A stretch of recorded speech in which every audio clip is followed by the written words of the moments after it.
एक बहुत बड़ा मुद्दा है, वो है छात्रों से जुड़ा हुआ मुद्दा कि बार बार परीक्षा रद्द होना, पेपर लीक होना। आखिरकार जो सिस्टम बना है, इस सिस्टम में कहाँ लूपहोल है, और इसको लेकर दो अलग अलग चीजें। देखिए, एक तो कॉकरोच जनता पार्टी जो हाल में बनी और उसके अचानक से इतने फॉलोअर हुए, अभिजीत दीप के अमेरिका से हिंदुस्तान आए, दिल्ली में प्रोटेस्ट हुआ। एक तस्वीर ये, दूसरी तस्वीर एक दिन पहले की है कोटा की। कोटा के अंदर नेता विपक्ष राहुल गांधी कोटा पहुंचे। कोटा में उन्होंने छात्रों से संवाद किया।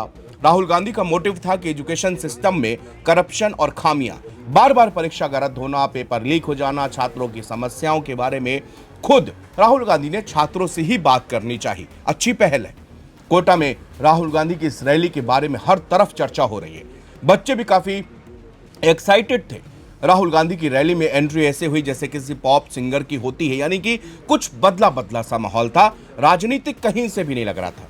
जहां पार्टी के झंडे नहीं, नारे नहीं, कोई विवादित विषय नहीं, राहुल गांधी का ये अंदाज थोड़ा डिफरेंट था और लोगों से 1 to 1 कनेक्ट भी कर रहा था। दूसरी तरफ कॉकरोच जनता पार्टी भी इसी मुद्दे को लेकर देश भर में प्रोटेस्ट कर रही है। कॉकरोच जनता पार्टी के फाउंडर अभिजीत दीप के दिल्ली, पुणे, जयपुर में रैलियां कर चुके हैं, दिल्ली में करने वाले हैं, और वो एजुकेशन मिनिस्टर धर्मेंद्र प्रधान के इस्तीफे की मांग कर रहे हैं। दीप के पहले एक राजनीतिक पार्टी से जुड़े हुए थे। अचानक से जब उन्होंने पार्टी का व्यंग्यात्मक नामकरण किया और फिर इसके कुछ दिनों के बाद सोशल मीडिया पर आई फॉलोअर्स की बाढ़ के बाद चर्चा में आए। अमेरिका से उन्होंने शुरुआत की थी और फिलहाल अगला प्रोग्राम दिल्ली के जंतर मंतर में होने की संभावना भी है। दूसरी तरफ राहुल गांधी देश की विपक्षी पार्टी के लीडर हैं, एलओपी हैं। कोटा में उन्होंने छात्रों से संवाद किया, कुछ आंकड़े बताए। आंकड़े ऐसे जो आंखें खोल देने वाले हैं कि किस तरह छात्र जो है, उनके माँ बाप, पेरेंट्स अपनी गाढ़ी कमाई से, अपनी खून पसीने कमाई से अपने बच्चे को एक सपना साकार करने के लिए, एक सपने को जीने के लिए कोटा भेजते हैं। कोटा वो जगह है जहां पर गली गली, मोहल्ले मोहल्ले या तो आपको पेपर्स के पंपलेट दिखेंगे, छात्रों के छोटे छोटे ग्रुप्स दिखेंगे, चाय की दुकान से लेकर छोटे छोटे कमरों के अंदर बच्चे अपना पढ़ते हैं और जीवन, एक बेहतर जीवन की तलाश में लगे रहते हैं। लेकिन एक दिन ऐसा आता है जब उनकी परीक्षा होती है। परीक्षा के बाद में बच्चा थोड़ा सा रिलीफ महसूस करता है, सोचता है कि एक साल भर बाद, 6 महीने की तैयारी के बाद मुझे मानसिक रूप से अब मैं फ्री हूँ। लेकिन पता चलता अगले 2 दिन बाद टीवी में फ्लैश होता है, परीक्षा रद्द हो गई क्योंकि पेपर लीक हो गया। ये उनके मानसिक पेन को 10 गुना बढ़ा देता है। इसकी कल्पना हम आप नहीं कर सकते। कई मनोवैज्ञानिक, अगर आप चीज़ों को देखोगे तो वो बताते हैं कि कितना बड़ा प्रेशर जो है वो उस दिमाग पे क्रिएट होता है, क्योंकि बच्चा साल भर जिस तैयारी के साथ बैठ के एग्ज़ाम देता है, वापस से उसी एग्ज़ाम को देने में बहुत ज़्यादा तकलीफ, परेशानी होती है। और ज़रूरी भी नहीं कि शायद वो पहला बहुत अच्छा करके आया हो, दोबारा वो उतना अच्छा परफॉर्मेंस ना भी कर पाए। तो देखिए, दो अलग अलग इस चीज़ को उठा रहे हैं। एक तरफ दीप के हैं, एक तरफ राहुल गांधी हैं। विषय दोनों का एक है, एम दोनों का एक है, लेकिन हम एक संतुलित यहाँ पर एनालिसिस करते हैं कि किसका यहाँ पर जोर किस तरीके से था, किसकी बच्चों को अपीलिंग कैसी थी। और दरअसल सोशल मीडिया में जो दोनों अलग अलग तरीके से लोगों के व्यूज आ रहे हैं, वो क्या कह रहे हैं। कोटा में जो राहुल गांधी का प्रोग्राम हुआ उसमें बहुत ज्यादा भीड़ थी, एजेंडा क्लियर था। इसके उलट जब जंतर मंतर पे दीपके का आंदोलन हुआ तो उसमें भीड़ नहीं थी, और ना ही दीपके वहां पर अपनी मौजूदगी में उतनी दमदार तरीके से उनको फील नहीं करवा पाए। थोड़ी देर के बाद उनको चक्कर आ गए, फिर उनको एसी में बैठाया गया, गाड़ी में बैठना पड़ा, एसी चली।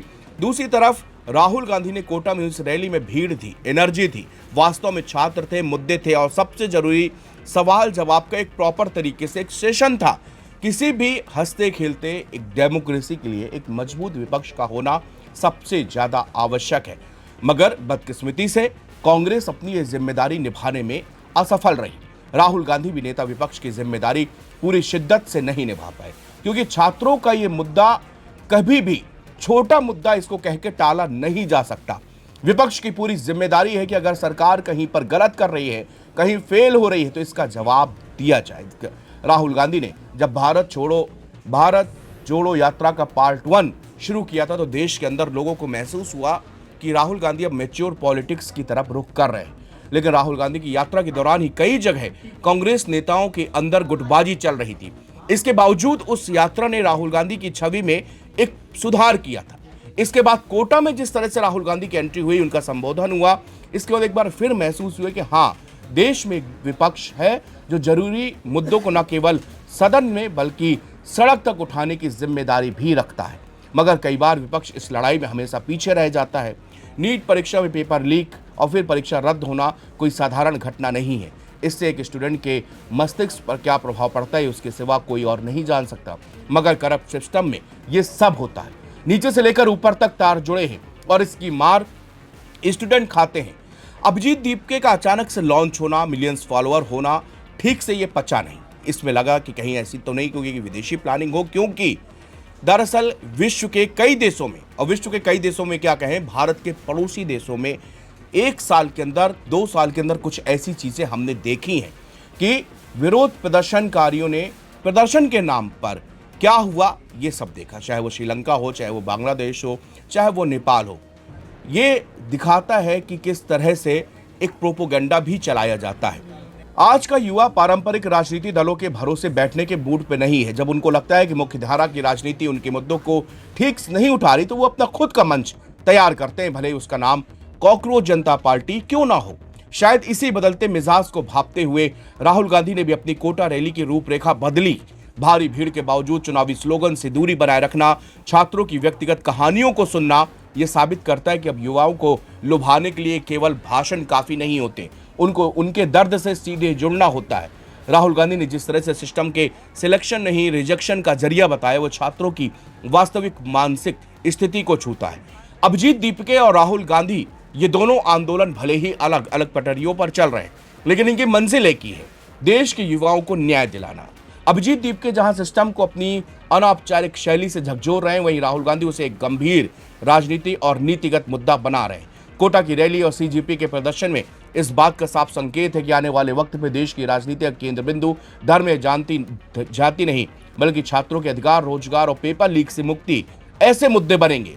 सरकार चाहे किसी की भी हो, अब संयुक्त छात्रों की गूंज को लंबे समय तक नजरअंदाज नहीं कर सकती है। और ये दो आंदोलन एक इसी तरह के एक सेट एग्जाम्पल के तौर पर सरकार के सामने आकर खड़े हुए हैं। हम किसी को सर्टिफिकेट देने के लिए यहां पर नहीं बैठे हैं। अभिजीत दीपके क्या है, कैसे हैं, उनका बैकग्राउंड एजेंसियां खंगाल रही होंगी, उनके बारे में बातचीत हो रही होगी, जो कुछ सही या गलत होगा उसका फैसला होगा, लेकिन जो मोटिव है हम सिर्फ उसकी बात कर रहे हैं। एज ए जर्नलिस्ट हम इस चीज को उठा रहे हैं कि हाँ, ये मुद्दा अहम है। इसको दो अलग अलग लोग, अलग अलग विचारधाराओं के और एक पॉलिटिकल और एक नॉन पॉलिटिकल ऑर्गेनाइजेशन उठा रहे हैं। लेकिन एक दिन पहले कोटा में जिस तरह से चीजें राहुल गांधी ने रैली की, छात्रों की गूंज, उसमें जिस तरह से आंकड़े दिखाए गए, उसमें जिस तरह से बातें की गई, वो जरूर लगता है कि हाँ, देश के छात्रों से इस तरह के संवाद होना जरूरी है, उनकी बातें पहुंचना संसद तक जरूरी है।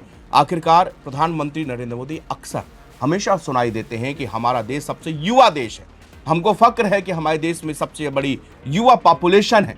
अगर वही युवा पॉपुलेशन सही डायरेक्शन में नहीं जाएगी तो वही देश जितनी तरक्की करता है उतना डूब भी सकता है। यदि जितना पॉजिटिव उसके साइन है, उसके नेगेटिव भी उसके साइन है। और यही कारण है कि आज छात्रों के मुद्दे पर सरकार को ध्यान देना पड़ेगा, सुनना पड़ेगा।